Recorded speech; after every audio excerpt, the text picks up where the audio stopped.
Mga kapatid, samahan na naman ako sa kwento na magiging nanay ko na naman at araw na nga ng Miyerkules dahil nga kahapon wala tayong upload dahil nga super pagoda ang ating kamamang wagi.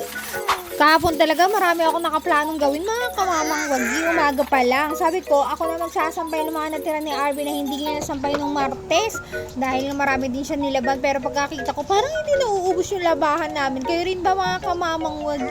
Mga labahan din ba nyo? Hindi pa ubos-ubos. Ayan, naglaban na rin ako ng mga pute. Siningit-singit ko muna dahil nga para mabawasan naman. At bandang hapon nga pala aalis kami. Chinek ko nga pala yung mga bagong damit na binili namin. Parang kakaiba yung amoy. Minsan kasi pag bagong damit, diba, ang bango-bango. Eh, hindi ko natiis yung amoy mga kamamang wagi at ating mga kalitong mulch pa ang magsoso. At total naman may dryer tayo at malamig at mahangin pala at may dryer. Mabilis naman ito matutuyo. At nilaban ko muna mga kamamang wagi.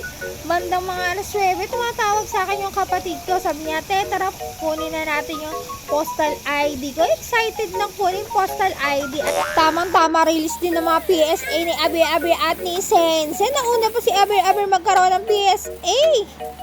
Samantala yung mga kuya niya wala pa, hindi ko pa naaasikaso mga kamamang wagi kasi biglaan lang talaga. At eto na naman si Abi sumasagot na naman sa pagbo-voice over ko. Nagmamaktol na naman, hindi ko alam kung anong gusto.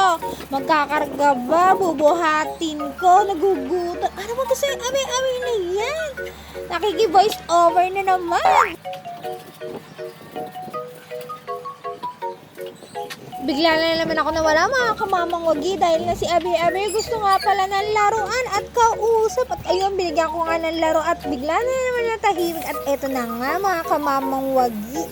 Dahil na multitasking nga tayo kahapon kasi sabi ko mga bandang 1 PM dapat tapos na akong maglaba. Pero natapos ko naman bago mag 1 PM na malansya, nagbalot ng regalo at kung ano-ano pa. At syempre tayo mga kamamang wagi, kailangan naman natin kahit paano mag-beauty rest dahil nga makiki-party tayo mamayang hapon. Bawasan lang natin ang konting haggardness.